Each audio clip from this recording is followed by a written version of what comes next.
Hello everyone. आज का जो हमारा टॉपिक है वो है कि आईसीसी ने कुछ नियमों में बदलाव किए हैं और इन नियमों के बदलाव जो हैं वो T20 वर्ल्ड कप में इम्प्लीमेंट किए जाएंगे। तो चलिए इस टॉपिक के बारे में ज़रा डिटेल से जानते हैं कि आखिर क्या क्या बदलाव किए गए हैं। तो जो ये बदलाव हुए हैं ये 1 अक्टूबर से इम्प्लीमेंट किए जाएंगे सभी T20 इंटरनेशनल में, और इसको जो आने वाला वर्ल्ड कप है T20 का, जो कि ऑस्ट्रेलिया में होना है, उसमें भी इम्प्लीमेंट किया जाएगा। और ये जो चेंजेस हैं ये रिकमेंड किए गए हैं मेंस क्रिकेट कमेटी के द्वारा, जो कि लीड कर रहे थे इंडिया के former captain Saurabh Ganguly. ICC के बारे में थोड़ा अगर डिटेल देखें तो आईसीसी एक तरह से पूरी दुनिया में जो क्रिकेट होता है उसकी गवर्निंग बॉडी है, और इसका हेडक्वार्टर जो है वो दुबई यूएई में है, और जो इसके चेयरमैन हैं फ़िलहाल में उनका नाम है ग्रेग बार्कले।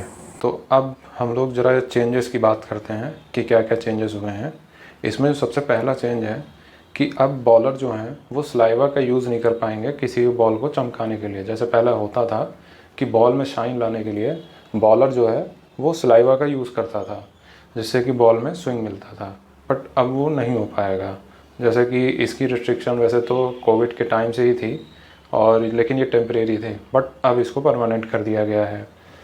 तो जो अगला चेंज है वो ये है कि new batter taking the crease. मतलब कि पहले होता था कि अगर कैच आउट होता था कोई बैट्समैन तो वो अक्सर स्ट्राइक चेंज कर लेते थे।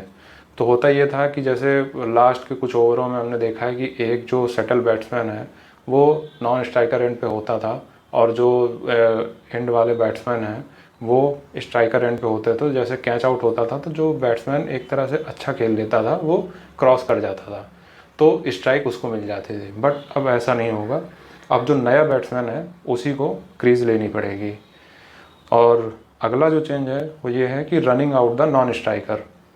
अब इसमें है कि पहले हमने अक्सर कई बार देखा है कि जो बॉल कराने से पहले कई बार जो बैट्समैन है वो बॉलिंग एंड से, जो बॉलिंग एंड की क्रीज होती है उससे थोड़ा आगे निकल जाते हैं, थोड़ा एडेड एडवांटेज लेने के लिए, जिससे कि रन लेने में आसानी हो। तो कई बार देखा गया है कि बॉलर ने उसमें मतलब उस बैट्समैन को आउट भी किया है, जिसे मंकडिंग कहते हैं। बट पहले उसको एक तरह से इलीगल करा जाता था, बट अब वो एक तरह से लीगल कर दी गई है। कोई बैट्समैन अपनी क्रीज नहीं छोड़ पाएगा बॉलिंग एंड की अगर बात करते हैं। अगर ऐसा करता है तो वो आउट किया जाएगा। और अगला जो रूल है वो ये है कि टाइम आउट। पहले जो टेस्ट ओडीआई क्रिकेट में बात करें तो किसी बैट्समैन को पवेलियन से क्रीज पे आने तक के लिए 3 मिनट का टाइम मिलता था। अगर कोई बैट्समैन आउट होता था तो न्यू बैट्समैन के लिए 3 मिनट का टाइम था, बट अब उसको 1 मिनट कम करके 2 मिनट का कर दिया गया है, मतलब कि 120 सेकंड। बट T20 में ये पहले ही 90 सेकंड का था, उसको मेंटेन रखा गया है।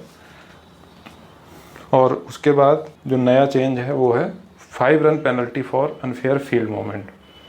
अक्सर हम लोगों ने देखा होगा कि जैसे बॉलर बॉलिंग कराने के लिए जाता है तो कुछ फील्डर जो होते हैं, जो इनर सर्कल में खासकर होते हैं, वो अपनी पोजीशन चेंज करते हैं। जैसे कि कुछ 2 कदम आगे चले जाते हैं या कुछ 2 कदम पीछे चले जाते हैं। तो इस तरह से वो एडवांटेज लेने की कोशिश करते हैं कि किस तरह से वो बॉल को पकड़ पाएँ। तो अब अगर ऐसा किया गया तो 5 रन की पेनल्टी मिल जाएगी बैटिंग टीम को। और अगर ऐसा होता है तो एक जिस बॉल पे किया गया है उसको डेड बॉल भी करार दिया जाएगा। और फिर अगला जो रूल चेंज है, no ball for venturing out of the pitch. मतलब कि ये कि अब अगर कोई बॉल पिच से बाहर चली जाती है और कोई बैट्समैन उसको मारने के लिए आता है तो उसको पहले तो डेड बॉल दे दिया जाएगा। बट अगर कोई बॉलर बॉलिंग कराते हुए उसकी बॉल पिच से बाहर गिरती है तो उस बॉल को नो बॉल दिया जाएगा और उसको फ्री हिट दिया जाएगा। पहले अक्सर कई बार हमने देखा होगा कि जो बॉल होती थी बॉलर के हाथ से छूट के इधर उधर चली जाते थे, और बैट्समैन जो है वो अपनी क्रीज छोड़ के आता था उसे मारने के लिए, बट अब उस बॉल को डेड बॉल दिया जाएगा। अगला जो रूल चेंज है वो है ओवर रेट पेनल्टी। तो अक्सर हम लोगों ने कई बार देखा होगा कि मैच में जो बॉलिंग टीम है वो अपना तय समय से ओवर फिनिश नहीं कर पाती है। तो इसमें होता ये है कि जैसे बॉलिंग टीम शेड्यूल टाइम से जितना पीछे होती है, जैसे कि सपोज़ किसी पर्टिकुलर टाइम पे मैच ख़त्म होना है, उससे जितना पीछे होगी, तो होता ये है कि जो रिमेनिंग ओवर्स हैं उसमें जो आउटर सर्किल में फील्डर्स हैं उसमें से एक फील्डर को इनर सर्किल में रखना पड़ेगा एज ए पेनल्टी। तो अब ये जो चीज़ है ये ओडीआई और वर्ल्ड कप ओडीआई में भी इसको यूज़ किया जाएगा, वनडे इंटरनेशनल में, वो भी तब जब 2023 का वर्ल्ड कप हो जाएगा उसके बाद से। बाकी T20 में ये पहले से यूज़ हो रहा है 2022 1 जनवरी से। और जो अगला रूल है वो है कि bowler throwing towards the striker end before delivery. पहले होता ये था कि जैसे बॉलर बॉलिंग कराने जा रहा है तो वो देखता था कि बैट्समैन अपनी क्रीज के बाहर आ चुका है खेलने के लिए या बाहर खड़ा हुआ है, तो बॉलर एक अटेम्प्ट कर सकता था उस बैट्समैन को आउट करने के लिए। बट अब इस चीज़ को मतलब एक तरह से अलाउ नहीं किया गया है, और अगर ऐसा करता है तो इसको डेड बॉल करार दिया जाएगा, और ये चीज़ अब बैन कर दी गई है। तो ये कुछ चेंजेस थे जो कि हाल फिलहाल में किए गए हैं, और आगे देखते हैं इसमें और क्या क्या चेंजेस होते हैं। तो अभी फ़िलहाल के लिए इतना ही। Thank you.